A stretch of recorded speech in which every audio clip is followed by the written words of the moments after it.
engineer, and every single day I would turn up to work and pretty much blow something up, which is a great stress release.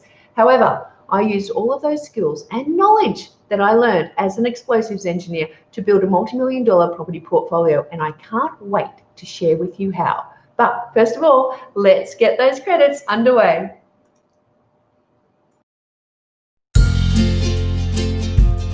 It's the First Home Buyers Show, where first home buyers go to watch their wealth grow. And here's your host, Jane Slack-Smith.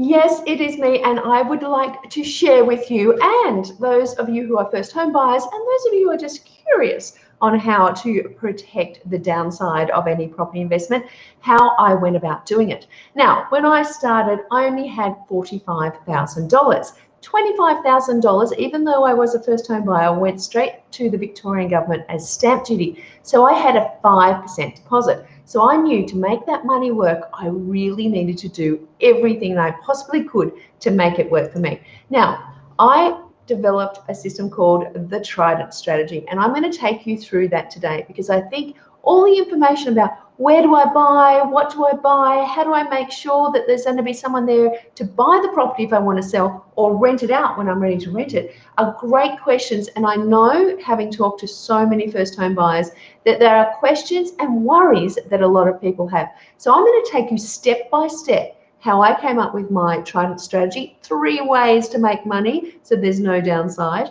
And also I'm going to go through websites that you can use that are completely free. I'm going to show you some paid ones as well, but completely free that allows you to get the intelligence and the information to protect the downside, because that is what's so important. So let me introduce you to the Trident strategy.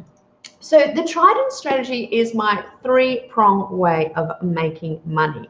And the way that I do that is that I make sure that you actually are looking at the big picture. So first of all, we're looking at the long-term money-making opportunity, and that is capital growth. In the long term, capital growth is going to be the thing that turns your $500,000 property into $1 million property, and you have $500,000 at least of equity that you can put to your bottom line and use how you want to use it when you want to use it.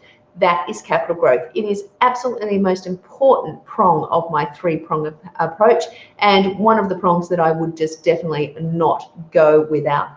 So how do you understand what capital growth is and how your suburb that you select could have good capital growth? Well, that's a great question. Now, there's things like the ripple effect that you may have heard of. So this just means when someone can't afford to buy in a certain suburb, they move to the next suburb. And when they can't afford to buy in that suburb, they move to the next suburb. Now, I've got a methodology on how I work out the ripple effect. And across the country, I've had thousands of people do my magic dot map, which is a technique that I borrowed from Medine Simmons. And that gets all the information regarding the last 10 years worth of capital growth, making a little legend, putting on some maps, and actually working out exactly what that capital growth opportunity is and where that ripple effect is. Now, capital growth is driven by so many things: population growth, income growth, that affordability factor. So there's so many things that affect capital growth, but we can look to the past to help us understand the future. The other thing that we look at, and what I've always approached, and if you know my 5-step framework, then you know that I also have a supersize it, which is a optional extra step. And supersize it is around renovating, so creating equity up front and getting in there and making money so that the property goes up in value and you can charge a higher rent. It's the exact strategy that I used when I bought my first property. I bought my first property for $425,000, and as I told you, I used all my money up in buying the property. But then I borrowed $50,000, I did a renovation, and 9 months later, that property was worth $700,000. I created equity out of thin air. I bought well, I bought in an area that was going up in value, I renovated strategically, I understood the comparables between the difference of renovated property sale prices and unrenovated property sales prices. I didn't overcapitalize. And then, I was able to take the equity out and go and buy my next property and my next. And that's what I want for you, to build up, a base of fundamentals of having your financial security set for you. And this three-pronged approach makes sure that if you get one wrong, at least you've got the other two to fall back on. Now, my other part of the prong comes down to the actual property itself. And that's when you're negotiating, getting in under market value or at market value if it's a really fast moving market, but actually being able to negotiate. Now, I have all these techniques on negotiation, and we've had many interesting talks with Scott Agnett from Hello House. He is in that First House Buyers group in Facebook. Go and ask him questions. Professional negotiator who's standing by to assist you with your negotiations. And, you know, buying under market is a way that you can instantly put money in your pocket. If you're buying 30 grand under market, you can wait 1 or 2 years for that much growth, but you could get it instantly. So that's my 3 ways of making money using the Trident strategy. So you might say, okay, so I've got a suburb and I'm really interested in this suburb. You know, I want to understand more about the suburb. So this is my next technique to actually making sure that you've got the typical property. Now, as I said, I was an explosives engineer. Every single day I used to blow stuff up. But one of my most important jobs was blowing it up safely, understanding the risks involved. So making sure that I understand what the likelihood of something going wrong is, and then understanding what the consequences were. Now, if I could reduce the likelihood or I could reduce the consequences, that risk became acceptable. So I decided to use those skills when I started buying property. So what are the kind of risks that you might have? You might be buying a 1-bedroom unit in a regional town full of 3-bedroom houses. It is not the typical property. It might be a unique property, but it's not a property that the majority of the market wants to rent or the majority of the market wants to be able to own. Another risk might be that Hell's Angels start changing their oil in the motorbikes in the middle of your lounge room, destroying your carpet. So that is a risk. What's the likelihood? Yeah, not so likely. Consequences, pretty expensive. So whenever I had investment property, I had landlord's insurance. It cost me $300-500 a year, and I just had that peace of mind that if anything went wrong, I had that covered. So that's how I approach risk, and that's how explosive engineering allowed me to address some of the risks in property buying. So you might be saying, okay, I've got a suburb here, but how do I find out all of the typical information? Well, I'm glad you asked. So I want to share with you now, I guess, some of the techniques that I do to find out a little bit more about a suburb. Now, I'm going to show you some free techniques and free websites that you can go to. So the first one that I want to share with you is one of the main real estate sites you've probably seen 1,000 times, and this is realestate.com.au. Now, you can go in here and you can put in your suburb that you're interested in, but I have to tell you, with these internet sites, they change all the time. And I'm always looking for ways to not just get more information, but be able to find information for free and pass it on to everyone. So I have found over the years that realestate.com.au has this sub page called Invest. And if I go in there, it throws me over to this neighborhoods page. Now, as you can see, neighborhoods and Invest does not appear here at all. But I know from using this for the last 20 years that if I put in Invest, it will turn up. Now, I can't promise it's always going to turn up, but what you're going to be looking for is the suburb analysis, and I'll show you another way that you might find that in Domain. So let's just choose a suburb in Queensland, Brisbane. So I've chosen the suburb of Zillmere in Queensland. Now, this gives me a lot of information about the area. I now have a median price, $460, which is conveniently below the cap that the First Home Loan Deposit Scheme has set for Brisbane. I can see here that the 3-bedroom houses median prices is $460. I can see a 4-bedroom is $512. Now, that may mean that there's opportunity if you could convert an extra lounge room or living room into an extra bedroom that you could get more value. But I want to make sure that I've got the typical property. So this is how I find out a little bit more about this suburb. I find out that, there's not that many elderly people. I can see here that independent youths This is the kind of lifestyle and people that are living in the area. I can see the typical properties.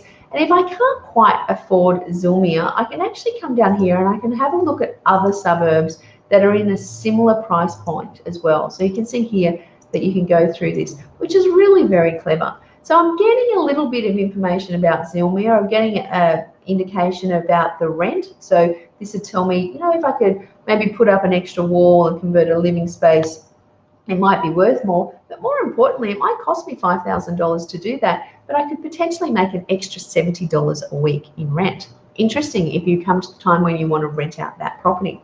Okay, so remember, as first home buyers, we want to be thinking as investors. So we're looking at this property to be able to use as an investment property in the future.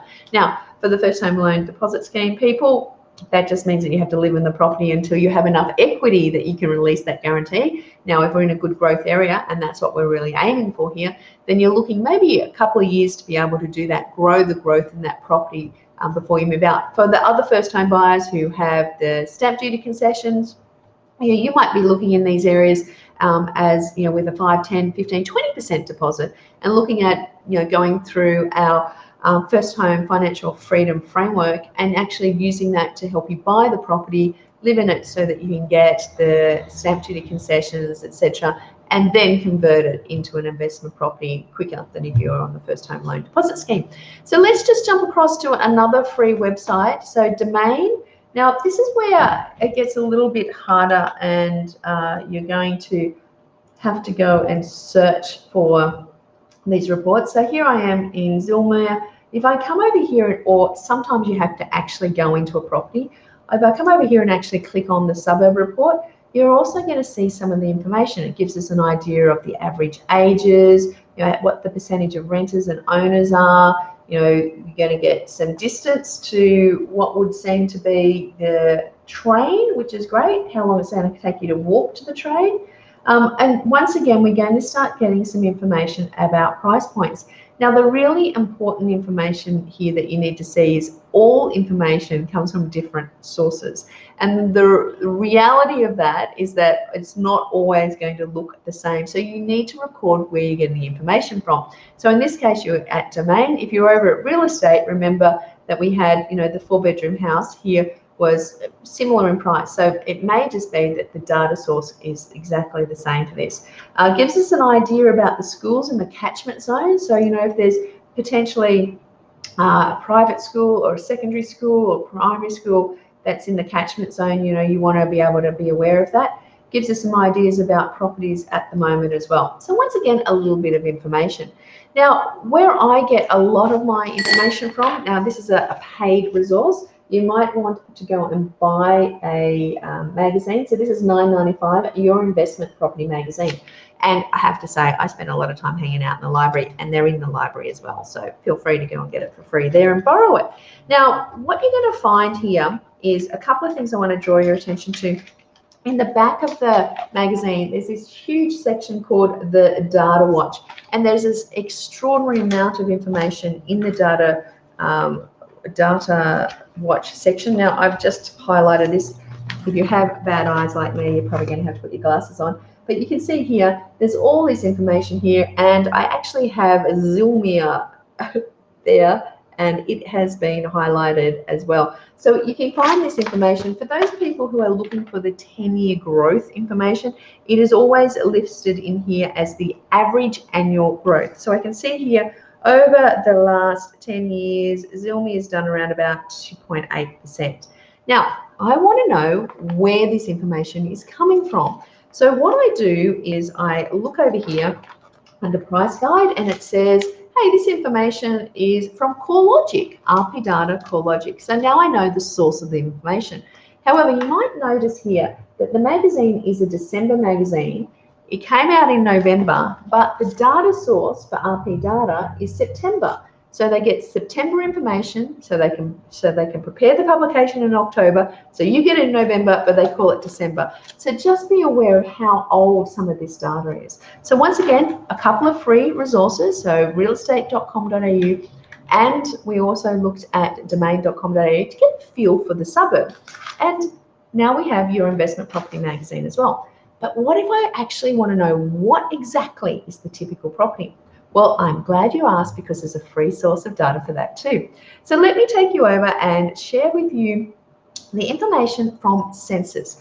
So all I want you to do here is just go into abs.gov.au and go into the census information. Now, this information came out in 2016. Oh my goodness, I really wish that it was updated in 2020 already, because I'm dying to get this information. But we're talking about Zillmere here, so let's go in and choose Zillmere. Now, this is going to give you all the information that you need to know about the typical property.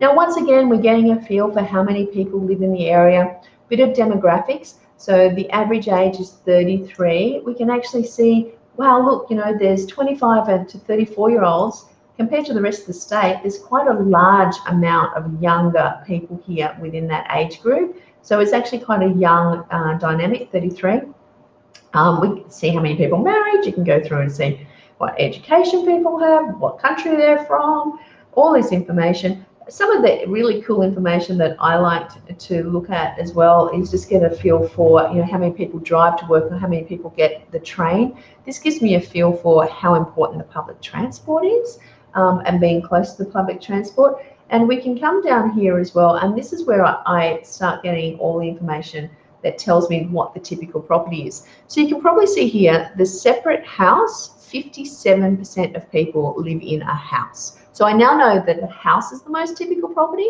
And then I've got semi-detached townhouse, 15%, so not so popular. And a flat or unit, really interesting here, 26%. So it makes me aware that this area has a lot of houses, but also a large proportion of units as well that I need to be prepared or be aware of.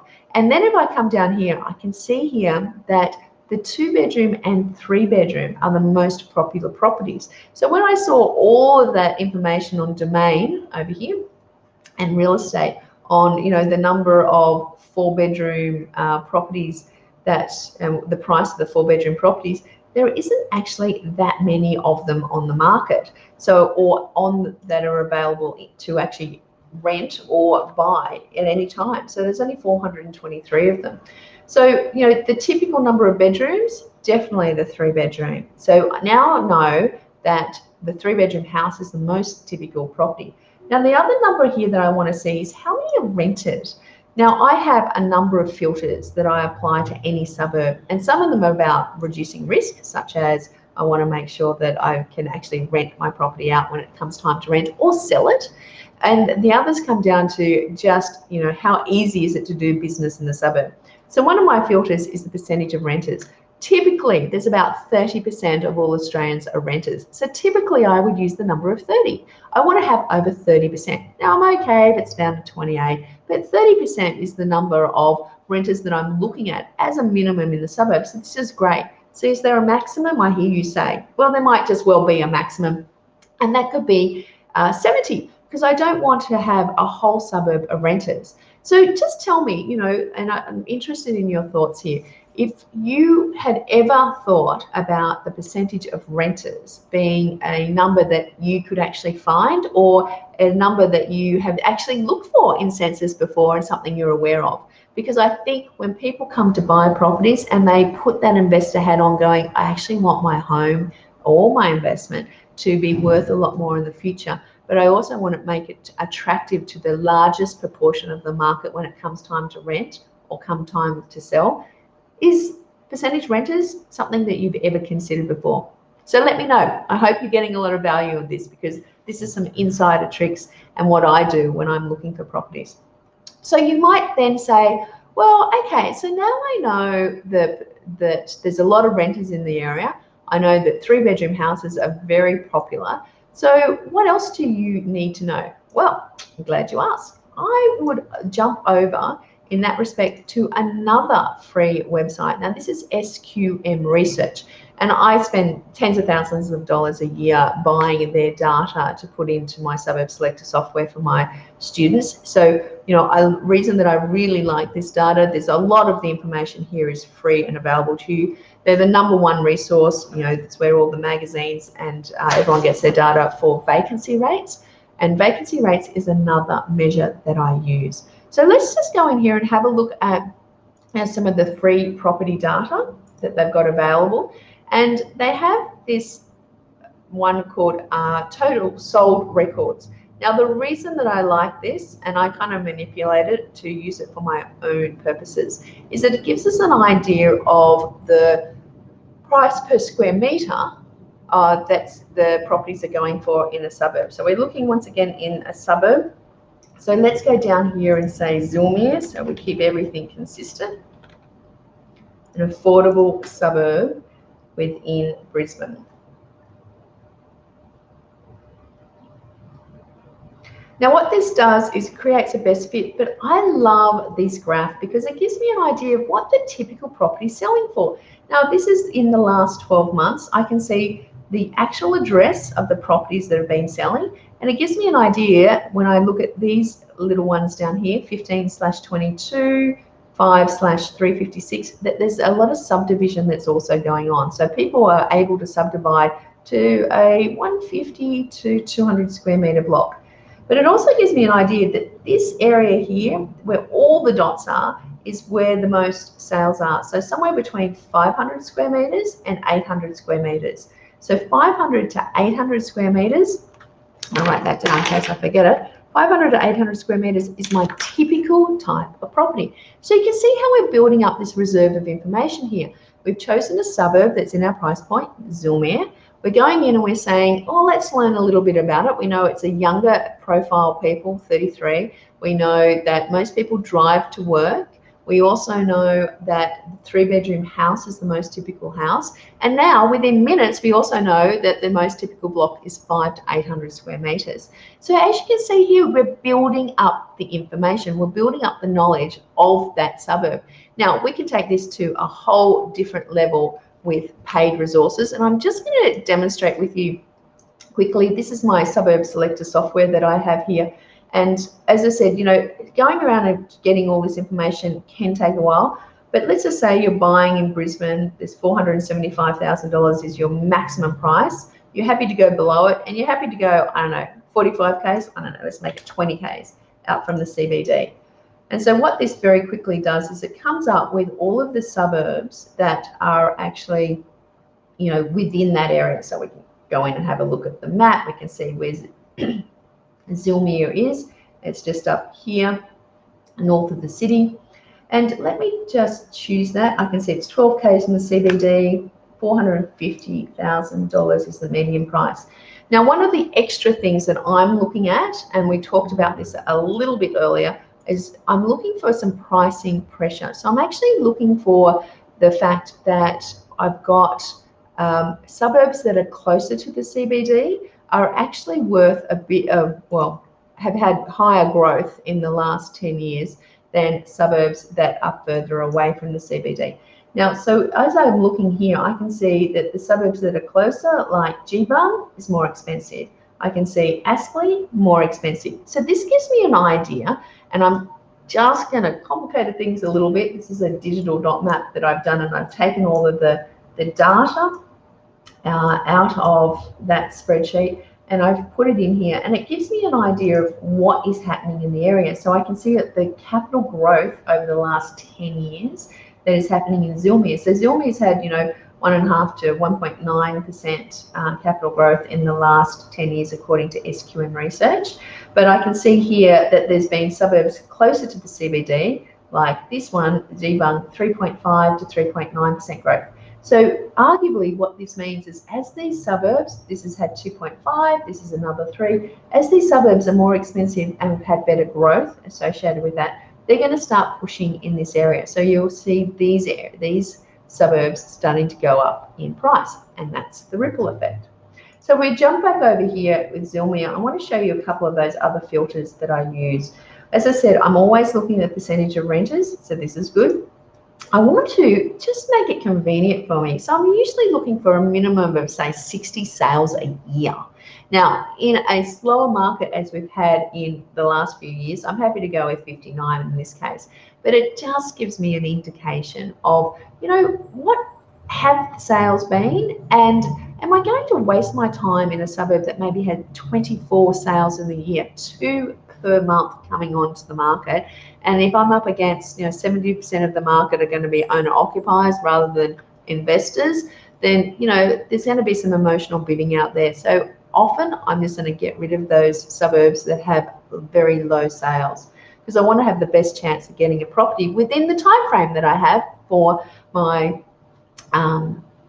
a pre-approval that usually lasts 3 months. So you can see here, the data comes up. I try to grab all the information as quick as possible. I pull all the information from the census data, 3-bedroom houses. I now know the median age. I know that a lot of people who do catch public transport would be getting the train. I know how far it takes, because I looked at Domain, to see how long it takes to walk to the train station.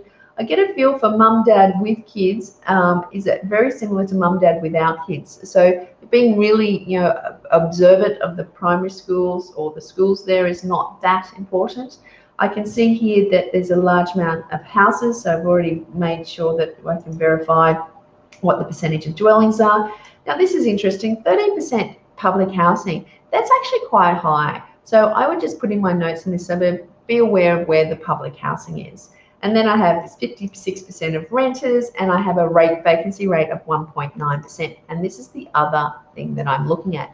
Now, when I'm looking at vacancy rate, it's really important for me to understand what vacancy rate is. If the number is 3%, it means there's an equilibrium in the market. So there's as many people looking to rent as there is landlords trying to rent their property out. Now, if it's 1.9%, then 1.9% means there's a lot more people looking than there are landlords trying to rent their property out. So once again, I'm protecting the downside. So let me know that you're getting this. So just put a hashtag nugget up there if you've got a nugget, that you understand vacancy rates and you understand the typical type of property. You understand where to get the average size or median size property from and what the typical property is. So these are all really important things. And as I said, these are free resources where you can get this information. Now, I want to show you one other thing that I think is really, really cool. And I know this is taking it all to a whole different level, but I think this took me, about 3 months after the census data came out to work with Census and working out how to get this information and teach it to my students. So I'm giving you a little bit of a bonus that only my students usually get. And that is working out how to actually use the census data to work out what streets within the suburb the renters want to live in. I know, amazing, can you believe it? So once again, I'm going to head over here to Census, and I'm going to go up to Census here, and I'm going to come down to Table Builder. Now, this is a really super quick scenario on how you can get this information. You need to sign up. If you use the guest, it won't work. So get in here, sign up to Table Builder, accept the terms. Okay, let's just see if I can find in 5 minutes or less where all the renters are. I want to go to the 2016 census data. I want to look at the Table Builder basics, and I'm looking at dwelling characteristics. And I'm going to create a table. Now, first and foremost, I need to know where we're looking. So let's go in and have a look at the geographical areas. Now, I come all the way down the bottom to here because I'm looking at the SA1s, or the smallest geographical areas that I possibly can, because I want to find the streets within the suburb that the people live in. Now, I'm going to just go into the top one here. I'm going to go to Queensland. I'm going to go Brisbane North. I believe Zillmere is somewhere where, here we go. Zillmere is here near Sandgate. So all I do here is I click on this and I say, click on all of the SA1 levels. Now, every single one of these represents 200 houses. So I've got down to the smallest level possible. I head up here, click it onto columns. So now I have all of those 200 property blocks up here. But that's not all. I actually want to know a bit about who's living there. So I come down here to dwelling structure. Now, I want to know about the houses. I want to know about the semi-detached. I want to know about the 1 to 2 story flats, the 3 story flats, the 4 and above. I don't care about flats attached to houses. I don't care about caravans. So these are the types of properties I'm after, and I'm going to add those to the row. But wait, I'm looking for properties that are rented. So let's go down here to tenure type, owned outright, owned with a mortgage. I don't really care about shared equity schemes, and rented. And let's add those to the rows as well.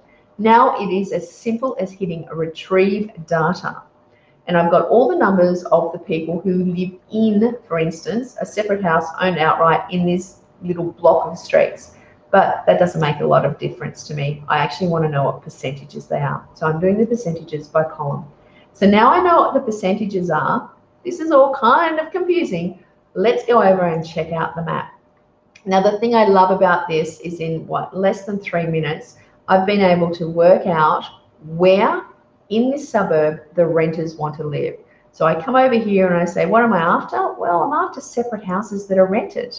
So where are they? So, and as I said, I'm looking usually above 30% rented. So the purple and the oranges. So I can see here we've got 34% rented, here 34%, here 50%, here 37%, here 39%, and I've got some down here as well. So these are the areas that I would be concentrating on to look where the renters are. So as you can see, in a very short period of time, what we've been able to do is find out what the typical property is, we've find the typical size of the block, and now we actually know the streets where the renters want to live. So if you're buying your first home to convert it into an investment property in the future, these are the ways that you can minimize your risk.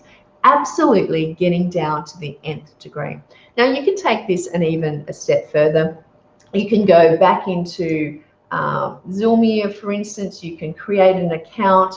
Once you create an account, you can actually create, and for realestate.com.au, you can create the alerts that give you alerts when properties come up. You can say, I just want to know when 3-bedroom houses come up. Now, one of the softwares that I also use, and I'll put links in here above for you to have a look at the location masterclass. It might be something that you would like to have access to. The location masterclass is basically my step-by-step course on how to go about and do all of this, and you get access to my suburb selector software, which is really where the brains are. But one of the other things that I use is CoreLogic RP data. Now, as a student of mine or someone within my community group, so if you're in the first house buyer group, then you can go over and be a community member of mine, and I'll give you some details on how you can get access to the RP data CoreLogic. Now, if I go in here and I put in Zilmia, Queensland, I can very quickly start coming up with some amazing data. So we can come over here and we can say, hey, I'm only interested in not the 4,000 properties there, but the 3-bedroom houses on 500 to 800 square meters. So very, very quickly, you have got down to the absolute typical property. This is insane, the level of detail you can get down to. Now, I know there's 765 properties available here. What I would encourage you to do is hit all and put them all on your watch list, so when any one of those comes up for sale, you are notified.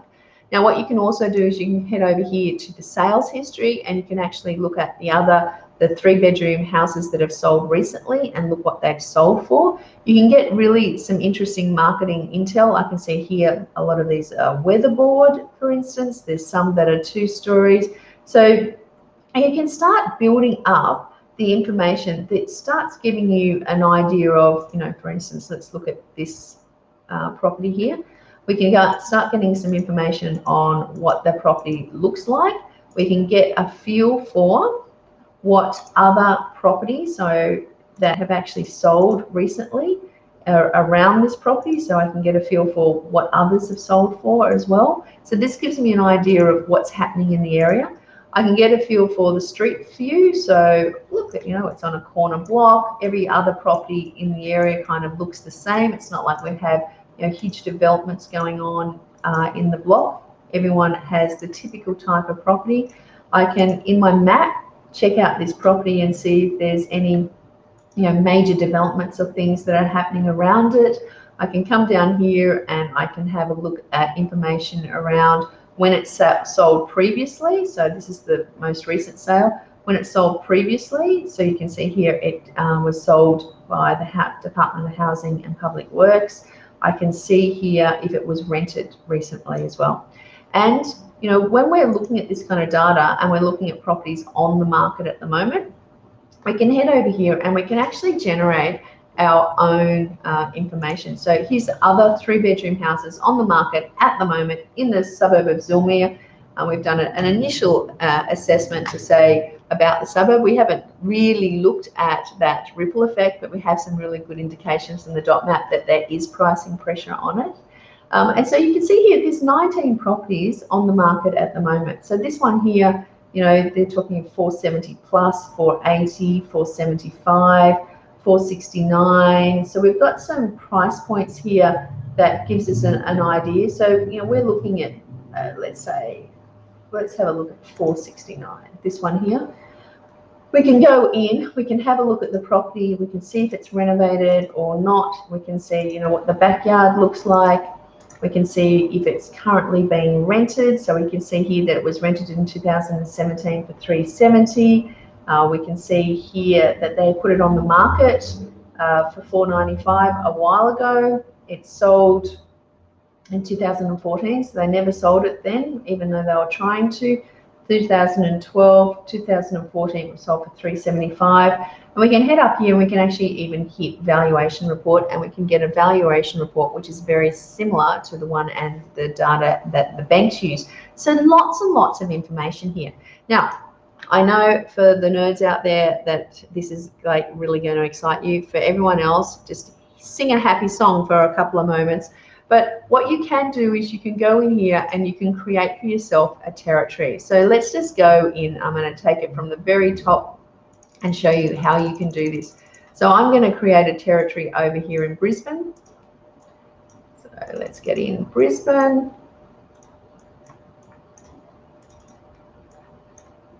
And we're going to find Zilmere. So here's the suburb of Zilmere. And let's get a little bit closer. Now, you might remember when we went over and did the census information, we actually found, you know, the information here around the area that we might want to consider. Now, if I made this a little bit transparent, I can actually read the streets here. So I've got up Glasgow, down Pioneer, Beams Road, Hannaford Road, over here to Milford Road, and then down Gladstone. So essentially what you can do is you can create your own territory here. So what did we have a look at? We had Beams Road. I'm going to make it a little bit closer. So we went from Beams Road to Muller Road, down here. We also went down here a little bit. And that is a territory. So all of a sudden, we've now created for us a territory which we're going to call Zilmere. Now, we might call this Zilmere 1 because we know that there was a second territory. But when we go up and hit on Zilmere, what it's going to give us is the information of all the properties just in that area. Now, if we go back up here and we say Zilmere between 500 and 800 square meters, we're going to get an indication that at the moment, just in that area that we've actually chosen, so in the area where the renters want to live up here, there's actually 3 properties on the market right at the moment. So you could go through, you can evaluate all the information you want. You could go over here to properties that is the target area for you. You can click on all, add them to your watch list, and this is RP data. So as I said, you know, I can only offer this to my students and community. If you're in the first house buyer group, I'll put under the show notes the link for you to be able to purchase this. You can use it month on and turn it off of the month. You don't have to take a whole annual subscription. It's $150. So now this is a paid resource that gives you an idea of how that works. Once again, in the file notes, I will add in the link to the Suburb Selector software. If you want to go to yourpropertysuccess.com.au and check out the courses that I have available there, then this is under education and it's location masterclass online, and you can check that out there too. So what I want to do is just summarize and do a super quick summary to tell you what we're going to do. But very first of all, I want to remind you that if you want to be told when the next First Home Buyer show is on, put remind below and we will get you the information, and I'll also get you a copy of the First Home Buyer's Guide to Grants. So you can use this information as an investor, obviously with your investor hat on, or as a first home buyer that is looking to buy your first home strategically so you can convert it into an investment property in the future. So to get all that information, just hit remind. And to head over to the Facebook group, I'm just going to give you some more information about that as well. So let me just do that. And you can see that the First House Buyer Facebook group is the group that you will want to go to. So that's the First House Buyer group. Head over there. I'll put in show notes for this episode 7, the links to be able to purchase the RP data and location masterclass if you're interested. So without further ado, I think we better do our speedy recap so that I can cover off everything that we need for you to be able to get going for the to be able to find your typical property as quickly as possible. So without further ado, let's do that speedy recap. So the speedy recap is, what did I learn from being an explosives engineer that helped me build a multi-million-dollar property portfolio and helped thousands of people over the last 15 years do the same throughout Australia? Well, I looked at risk. I started with my Trident strategy, 3 ways to make money with any property. First, in studying the suburb and understanding what the capital growth potential is in the suburb. Then I looked at the property itself and looked at renovation potential. So that is my supersize it in the 5-step framework for financial success. And then I looked at the property itself and looked at how I can negotiate money. So 3 ways of making money: buy below the market or buy and negotiate so I can make money straight away. Renovate to add value, making at least $2 for every $1 I want to spend. And I'm also looking at growth. So in the long term, I have the capital growth working for me. And that's the 3 ways that I make money. Now, how do I minimize my risk? After all, I was an explosives engineer and I wanted to make sure that it wasn't a risky decision because I only had $45,000 when I started. So what did I do? I looked at the risks and I tried to minimize them. How can I have the typical property and know where the typical property is that most people want to rent, or when I want to come and sell it, sell to them? And the typical property you can find out using census data. Census is going to tell you what the typical number of bedrooms are and what the typical type of property is. Now, as you know, in the First House Buyer group and in my philosophy, I'm always buying houses. I'm buying established houses. So I'm not buying new properties and I'm not buying units. So I want to make sure the typical type of property is a house. And then I just want to know, how many bedrooms do people want? Is it 2 bedrooms, 3 bedrooms, 4 bedrooms? Because that's what I'm going to target. Then I'm going to make sure, to get even more narrower, I want to know what is the typical size of the block. So I go into SQM research then, and then I have a look at what the typical size of block is. Now, as I said, I showed you some free resources such as domain.com.au, realestate.com.au/invest is actually where I find all the neighborhood data. They've hidden it from the menu at the moment, but that's my secret way of getting there. And that gives us the information about the demographics as well. You can go straight to the source and grab it off the census data, or you could go there and find the information that you need. Now, I also introduced you to my suburb selector software, where I've actually, when I got really bored and didn't want to waste all my time going into all the different websites to find the information, put it all in one place. It's in my location masterclass. If you head over to the First House Buyer group in Facebook, in the show notes, which is under files for this show, I will put in a link to that location masterclass so you can see how you might be able to use that yourself.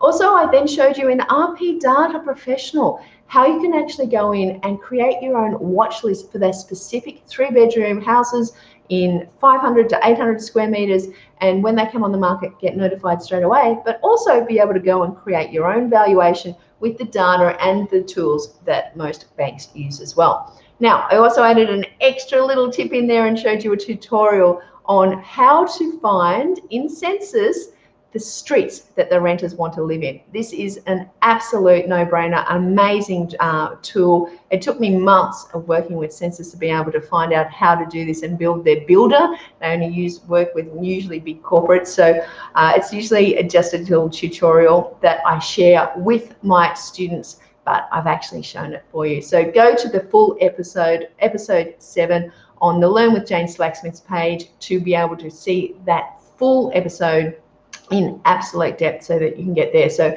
investorschoice.com.au/FHBSEP7, First Home Buyer Show episode 7. So head over there and or go to the Learn with Jane Slacksmith page in Facebook, episode 7, go through that tutorial for you. So as you've seen, we then took that tutorial, we took that territory, we went back into RP data, created that territory, looked at the properties on the market with our absolute goal of having a typical property in the suburb that we chose, which is an affordable suburb in Brisbane. It was 3-bedroom within 500 and 800 square metre block, and we found 3 properties that are on the market at the moment that might be worth looking at further. And we created up an alert, so anytime any other of those properties that fit that model come up in that territory, we'll get notified. So now you have it all. As an explosives engineer, I learned how to manage risk. I turned $45,000 into a multi-million-dollar portfolio by using all the tools and tricks and resources that I'm sharing with you here on the First Home Buyer Show. This information that I'm sharing with you is some paid tools, some unpaid tools. I give you free resources that you can go to and use right now so that you can locate the property and understand where to buy. And once you have that suburb that you can afford in, working out whether it actually has the filters that I use as well, the percentage of renters, the number of sales, and the vacancy rate, just the top 3 of 20 filters that I use that allows me to ascertain whether that suburb is worth my time and effort. So there you have it, the speedy recap, how to find a property using the tools and skills of an explosives engineer so that you can get a property that's going to go up in value, is going to be in demand, and that renters are going to throw money at you so that they can rent your property. That's it from me. As always, here's to your property success. And until next week, I look forward to speaking to you, and I hope you have a great, great time. And that's it for this week's First Home Buyers Show. And Jane will be back next time with more tips, tricks, resources and interviews. See you then.